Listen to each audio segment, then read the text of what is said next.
This video contains rape, so if you feel uncomfortable with this, please leave. Hello my angst lovers. Welcome in the DaiSuga one-shot.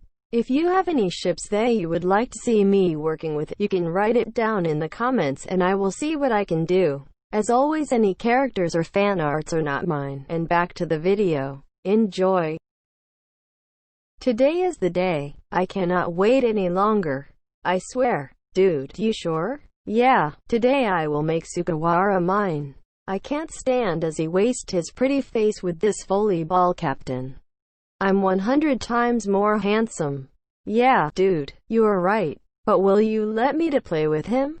I mean, he has a cute face, so. No, fuck off. Bro, I'm helping you steal a taken man. I deserve some sort of reward. Ugh, fine, but only once.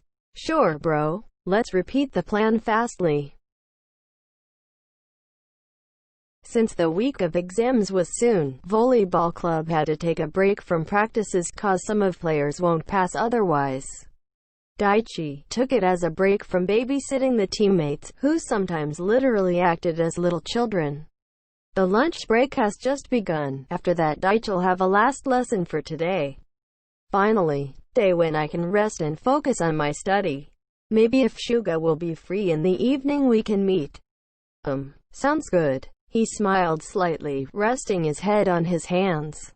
He was wondering if he should go and search Suga to eat with him, but if silver-haired boy would like to do it, he would already be sitting next to Daichi.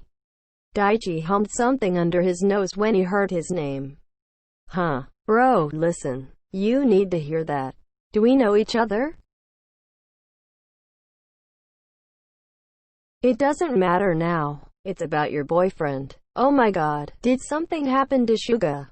No. Yeah, he cheated on you. Huh? He would never. I'm serious, dude. Come and see. Daichi crossed his arms, thinking.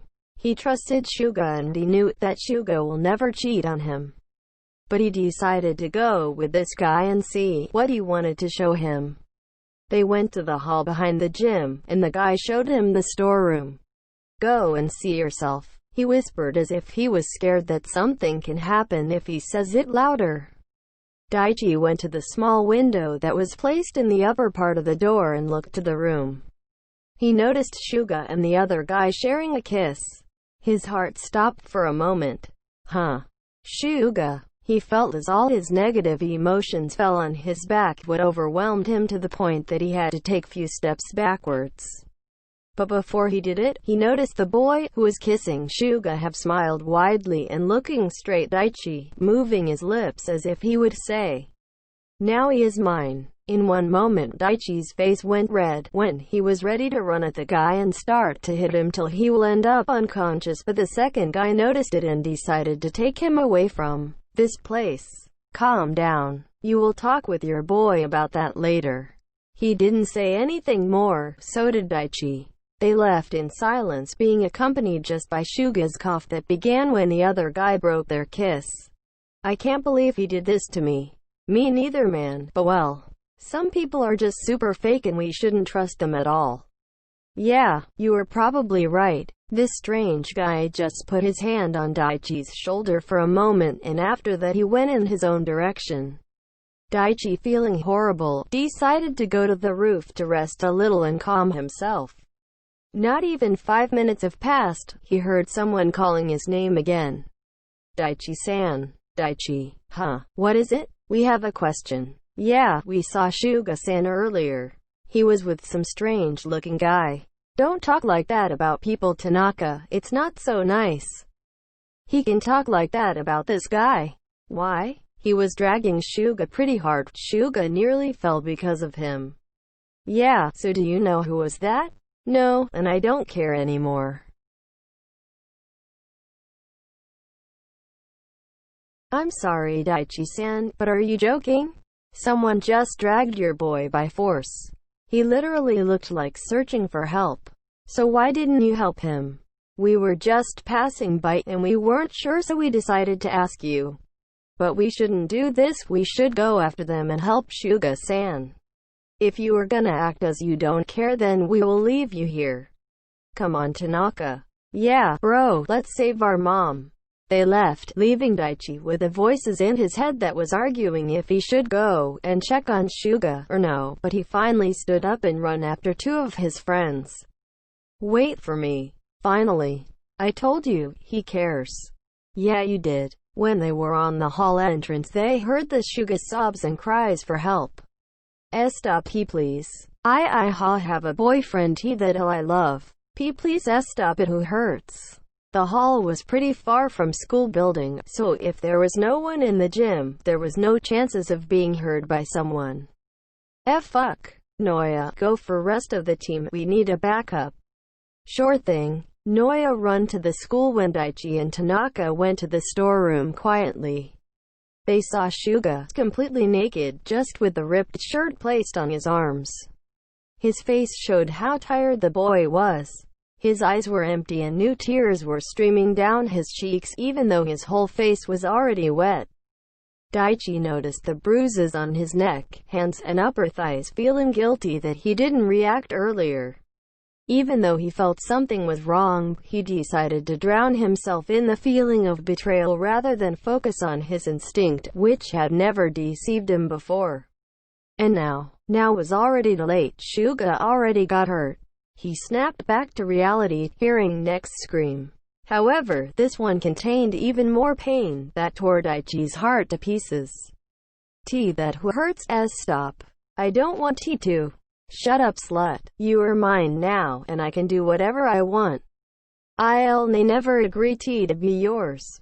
The guy just smiled, and at this moment Daichi noticed that the guy was Daichi's boyfriend. Tanaka, call the police. That's a rape. Go for the rest. Send them here. Maybe we will have to take care of dead body. 'Cause I swear, I'm gonna kill him. Do it. After that, Daichi kicked the door that hit the boy who fell on the floor and jumped on him with his fists. Well, you planned everything so well, I can't believe that. He smiled at him, seeing first blood coming from boy's mouth. Maybe I should teach you a lesson, 'cause we clearly see that your parents didn't even think about that. First of all, you don't steal someone who is taken. You have no right to appear in their life and decide that you can change their feelings just because you want it, you spoiled bastard. Second of all, you can't touch someone without their permission, and you know what you did. You did touch him, but you also did even more. You fucking raped him. In the moment, the guy from earlier ran to the room and took Daichi away from his friend. What the fuck? So you were part of this too? The boy gulped and turned to the doors, wanting to escape, but the rest of Karasuno's volleyball team was standing in there with a deadly look in their eyes. You two go with us, and wait for police. And don't you dare try any tricks, 'cause you need to know that crows are a symbol of death for a reason. They took two guys outside, leaving Daichi and Suga alone. Smaller boy was curled up in the corner of room, still crying quietly. His throat was ripped from screaming, so he tried to be as quiet as he could so it didn't hurt that much. But it didn't change the fact that the rest of his body was also in so much pain. His body was covered in bruises and he was bleeding down there. Suga, Daichi whispered, crawling to him slowly. Suga didn't wait a second longer. He wrapped his arms around Daichi's neck, crying in his shirt. I'm sorry, baby. I'm so sorry that I'm late. Shish. It's not your fault. Daichi, sitting on the ground, took Suga to sit on his lap. He covered him with his team jacket and hugged tight. I know, baby, I know. I asked him to stop, but he didn't listen. He put it in. Suga, I was so scared. I thought that no one will find me. He told me that after today, you will hate me forever. But you didn't want it. You don't love him. You didn't ask for that. I could not hate you for the fact that some dick abused you. Raped you. Suga sniffled, letting out his sobs again. Daichi put hands on his back, started to draw circles in there, and kissing his forehead delicately. After few minutes he heard Suga's sobs stop and his breath became more regular. He heard police outside, but he decided to wait till they come to him, 'cause he knew that Suga had a weak sleep and even the little movement could wake him up. And he didn't want this, since the boy have had to be clearly exhausted from what happened earlier. He kissed his forehead the last time and whispered to his ear, "I promise, I will never doubt you again."